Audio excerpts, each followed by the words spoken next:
इसी सपने के कड़ी में बांसवाड़ा जिले के आज आबापुरा यानी धरती में आयोजित आज विश्व आदिवासी दिवस कार्यक्रम में पधारेला। अगर इसका सदुपयोग करेंगे, समय को समझेंगे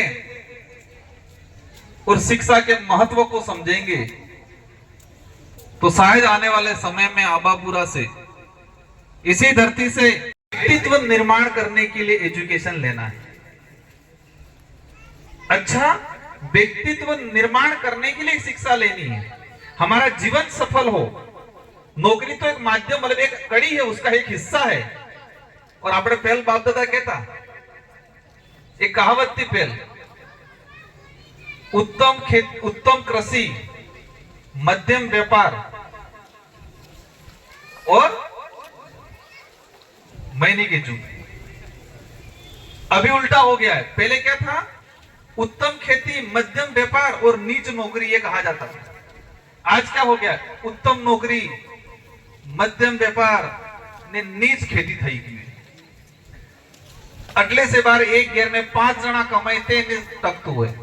पहले एक घेर में पांच सदस्य था, एक कमाता था, शांति से के खाता था, शांति से रहता था।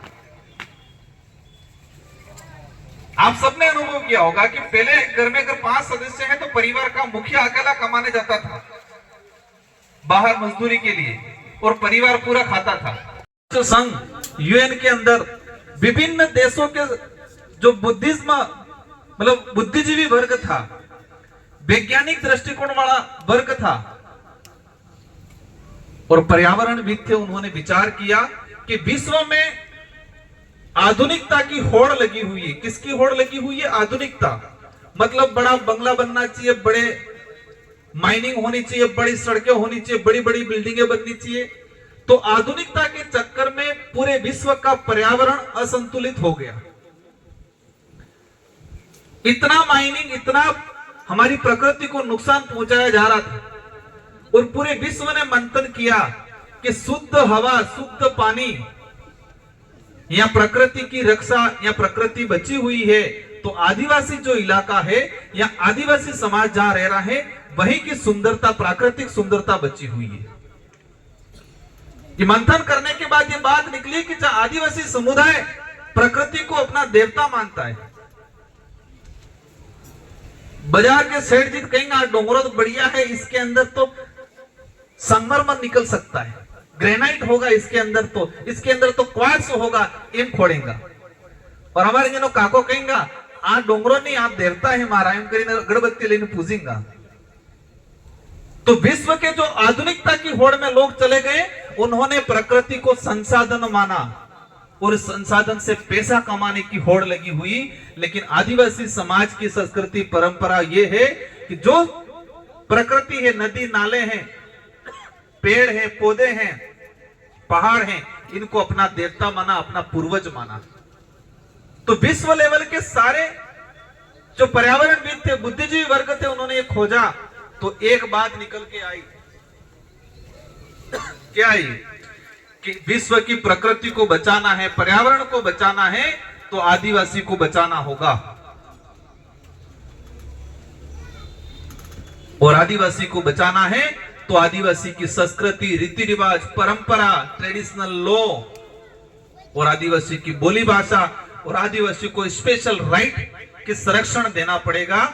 ये भावना आई। इसके बाद 1994 में यूएन ने विश्व आदिवासी दिवस घोषित किया। इस वजह से घोषित किया गया है। पर दुर्भाग्य की बात है कि इस देश की अन्य राष्ट्रीय पार्टियों ने आदिवासी संगठन बनाए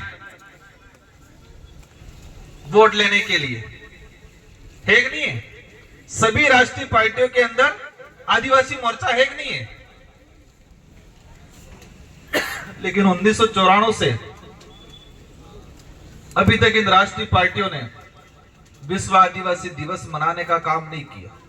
मनाने तो ठीक है, जिस समाज के लिए घोषित किया था उस समाज को बताया भी नहीं, जानकारी भी नहीं दी। आज इस विचारधारा के लिए बोलते हैं क्या किया इन्होंने। हम गर्व से कहते हैं कि जिस समाज को आपने अंधकार में धकेल के रखा था, उस समाज को जगाने का काम किया है इस विचारधारा ने।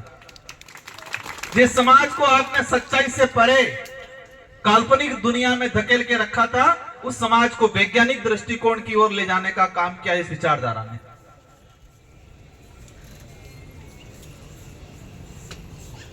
आज हम देखते हैं किस तरह से क्या माहौल बना रखा है।